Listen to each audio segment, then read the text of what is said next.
دلوقتي بقى بحط بداية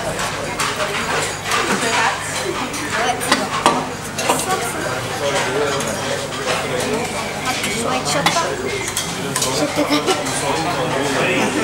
طبعا هيبقى مية هعملك شطة حط ملح بقى كل ده بس مش كتير عشان ما يولعش وعصر ليمونة ليمون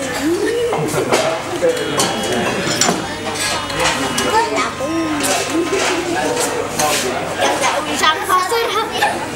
برزع عليها كده بص يا أبو طارق بقى ده ملوش حل فظيع مع الدقة بقى والصلصة والحمص والحاجات دي بقى ملوش حل جامد بس مع السلامة.